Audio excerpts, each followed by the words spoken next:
Hello friends, അപ്പോൾ എല്ലാവർക്കും മറ്റൊരു വീഡിയോയിലേക്ക് സ്വാഗതം. ഇന്ന് നമ്മൾ തയ്യാറാക്കാനായിട്ട് പോകുന്നത് നല്ലൊരു മീൻ പീരയാണ് കേട്ടോ. ഒട്ടും തേങ്ങ ചേർക്കാതെ എന്നാൽ നല്ല ഗ്രേവിയോട് കൂടിയ മീൻ പീരയാണ് തയ്യാറാക്കുന്നത്. ഞാനിവിടെ കൊഴുവ കൊണ്ടാണ് മീൻ പീര തയ്യാറാക്കുന്നത്. അപ്പോൾ എന്തായാലും നമുക്ക് റെസിപ്പിയിലേക്ക് പോകാം. അപ്പോൾ നമ്മളുടെ ഈ മീൻ പീര തയ്യാറാക്കുന്നതിന് നമുക്ക് ചെറിയ ഉള്ളിയാണ് അത്യാവശ്യം കൂടുതൽ വേണ്ടത്. ഞാനിവിടെ ഒരു 10-15 ചെറിയ ഉള്ളി എടുത്തിട്ടുണ്ട്. അതുപോലെ തന്നെ ഒരു ചെറിയ കഷ്ണം ഇഞ്ചി, ആവശ്യത്തിന് കുടംപുളി. അപ്പോൾ നമ്മൾ ഈ ചെറിയ ഉള്ളി അതേപോലെ ഇഞ്ചിയും നമുക്ക് ചതച്ച് ആണ് നമ്മൾ ഇതിലേക്ക് ചേർത്ത് കൊടുക്കുന്നത്. അപ്പോൾ ഞാനിവിടെ എടുത്തിട്ടുള്ള മീൻ കൊഴുവയാണ്.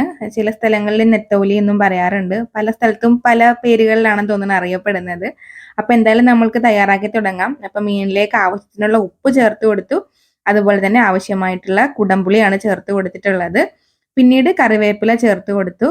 പിന്നെ ചതച്ച മുളകാണ് ചേർത്ത് കൊടുത്തിട്ടുള്ളത്. അത്യാവശ്യം എരിവുള്ള ചതച്ച മുളകാണ് ഞാൻ ചേർത്ത് കൊടുത്തത്. പിന്നെ നമ്മളുടെ ഈ മീൻ പീരക്ക് അത്യാവശ്യത്തിൽ കളറൊക്കെ കിട്ടുന്നതിന് വേണ്ടിയിട്ട് 1 ടീസ്പൂൺ അളവിൽ കാശ്മീരി മുളക് പൊടി ചേർത്ത് കൊടുത്തു. പിന്നീട് ചതച്ചെടുത്തിട്ടുള്ള ചെറിയ ഉള്ളിയും ഇഞ്ചിയും ചേർത്ത് കൊടുത്തിട്ടുണ്ട്. എന്നിട്ട് നമ്മൾക്ക് ആവശ്യത്തിന് വെള്ളം ഒഴിച്ചിട്ട് ഇതൊന്ന് ലൂസാക്കി എടുക്കാം. ഒരുപാട് വെള്ളം ഒഴിച്ച് ഒത്തിരി ഇങ്ങനെ ചാറ് പോലെ ആക്കി എടുക്കേണ്ട ആവശ്യമില്ല. നമ്മളുടെ ഈ മീൻ ഒന്ന് തിളച്ച് വെന്ത് കിട്ടാനുള്ള പരുവത്തിനും ആവശ്യമായിട്ടുള്ള വെള്ളം മാത്രം ചേർത്ത് കൊടുത്താൽ മതി. പിന്നീട് നമ്മൾക്ക് മഞ്ഞൾപ്പൊടിയും കൂടെ ചേർത്ത് കൊടുക്കാം. ഞാനിവിടെ 1/2 ടീസ്പൂൺ അളവിൽ മഞ്ഞൾപ്പൊടിയും കൂടെ ചേർത്ത് കൊടുത്തിട്ട് നന്നായിട്ട് നമ്മൾക്ക് തിളപ്പിക്കാം. തിളപ്പിച്ച് വറ്റിച്ചെടുക്കുക.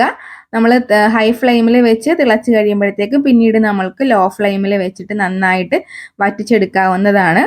അപ്പോൾ വളരെ ടേസ്റ്റി ആയിട്ടുള്ള, വളരെ സിമ്പിൾ ആയിട്ടുള്ള, ഒട്ടും തേങ്ങ ചേർക്കാതെ തന്നെ എന്നാൽ നല്ല ഗ്രേവിയോട് കൂടിയിട്ടുള്ള മീൻ പീരയാണ്. നമ്മൾക്ക് നങ്കും അതുപോലെ ഈ രീതിയിൽ പറ്റിച്ചെടുക്കാവുന്നതാണ്. അപ്പോൾ നന്നായിട്ട് വെട്ടി തിളച്ച് വരുന്ന സമയത്ത് നമുക്ക് അല്പം പച്ച വെളിച്ചെണ്ണ ചേർത്ത് കൊടുക്കാം. ഞാനിവിടെ 1 ടേബിൾ സ്പൂൺ അളവിൽ പച്ച വെളിച്ചെണ്ണ ചേർത്ത് കൊടുത്തിട്ടുണ്ട്. അപ്പോൾ പച്ച വെളിച്ചെണ്ണയും ചേർത്ത് കഴിഞ്ഞാൽ പിന്നെ നമ്മൾക്ക് ഫ്ലെയിം ഓഫ് ചെയ്ത് വെക്കാവുന്നതാണ്. അപ്പോൾ ഇരുന്ന് കഴിയുമ്പോൾ കുറച്ചും കൂടി വറ്റി നല്ല ഗ്രേവിയോട് കൂടി നല്ല അടിപൊളി മീൻ പീര നമ്മൾക്ക് ഇവിടെ കിട്ടും. അപ്പോൾ എല്ലാവരും തയ്യാറാക്കി നോക്കുക. നിങ്ങൾക്ക് ഈ വീഡിയോ ഇഷ്ടപ്പെട്ടിട്ടുണ്ടെങ്കിൽ ചാനൽ ഒന്ന് സബ്സ്ക്രൈബ് ചെയ്ത് സപ്പോർട്ട് ചെയ്യണേ. അതേപോലെ വീഡിയോ ലൈക്ക് ചെയ്യാനും വീഡിയോയെക്കുറിച്ചിട്ടുള്ള നിങ്ങളുടെ അഭിപ്രായങ്ങൾ പറയാനും മറന്നു പോകരുത്. മറ്റൊരു വീഡിയോയുമായിട്ട് കാണാം. അതുവരേക്കും എൻ്റെ എല്ലാ കൂട്ടുകാർക്കും tata, bye bye, see you friends.